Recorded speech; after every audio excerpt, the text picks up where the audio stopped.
మెదక్ జిల్లాలో విద్యా వైద్యంపై ప్రత్యేక నిఘా బృందాన్ని ఏర్పాటు చేయాలని ఆరోగ్య వైద్య శాఖ మంత్రి దామోదర్ రాజనరసింహ అన్నారు.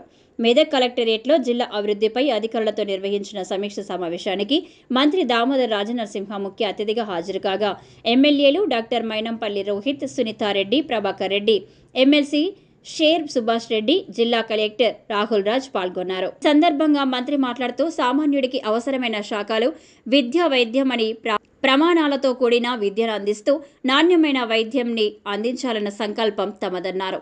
ఉపాధ్యాయుల కొరత, విద్యార్థులకు అసౌకర్యం ఉండకూడదని కొత్తగా ఏర్పడ్డ మండలాలలో హెల్త్ సెంటర్ల భవనాల నిర్మాణం చేపట్టడం కోసమే టాస్క్ ఫోర్స్ ఏర్పాటు అన్నారు. ఢిల్లీ రహదారి అయిన నేషనల్ హైవే 44పై తూఫ్రాన్ సమీపంలో ప్రయాణికులను ఉద్దేశించి ట్రామా సెంటర్ను ప్రభుత్వం ఏర్పాటు చేయనున్నదన్నారు. మెదక్లో మెడికల్ కాలేజు త్వరలో ప్రారంభం కానుందని, అలాగే మరో డయాలసిస్ సెంటర్ సైతం రానుంది అన్నారు.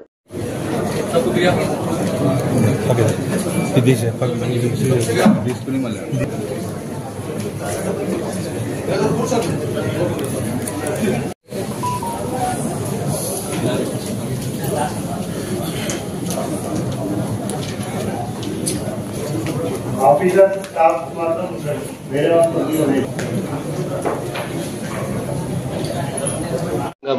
ముఖ్యంగా రెవెన్యూకు సంబంధించి ఇలాంటి ఎన్ని దరఖాస్తులు వచ్చినాయి, ఎన్ని దరఖాస్తులు మనం అడ్రస్ చేసినాం, ఎన్ని పెండింగ్ ఉన్నాయి అనేది దానిపైన కూడా ఒక సమీక్ష జరిగింది.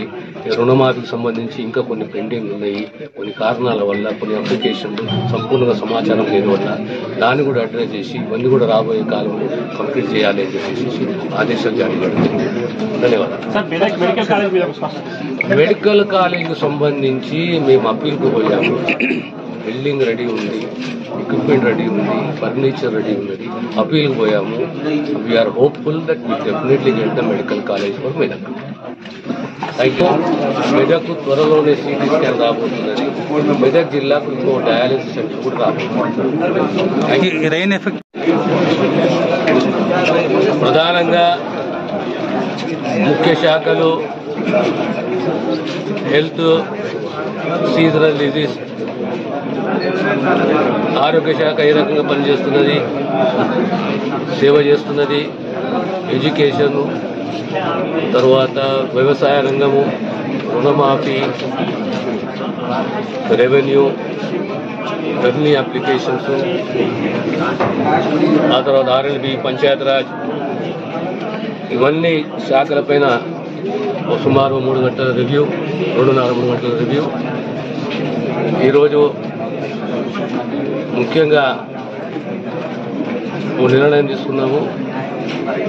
ఒక టాస్క్ ఫోర్స్ని ఏర్పాటు చేయాలి మెదక్ జిల్లాలో 2 శాఖలకు సంబంధించి, ఎడ్యుకేషను, హెల్త్. ఎందుకంటే సామాన్యునికి సంబంధించిన శాఖలకి ప్రమాణాలతో కూడిన విద్యను అందించాలి. అన్ని సౌకర్యాలు, facilities, comfort levels, HR, human resources అంటే టీచర్లు, స్టాఫ్, ఎక్కడెక్కడైతే రిపేర్స్ అవసరం ఉన్నాయో, కొత్తగా మంజూరు కావాలో, మంజూరైన ఇన్కంప్లీట్ ఉన్నాయో, పనులు మొదలు కాలేదు, ఇవన్నిటిపైన కూడా దృష్టి పెట్టాలి.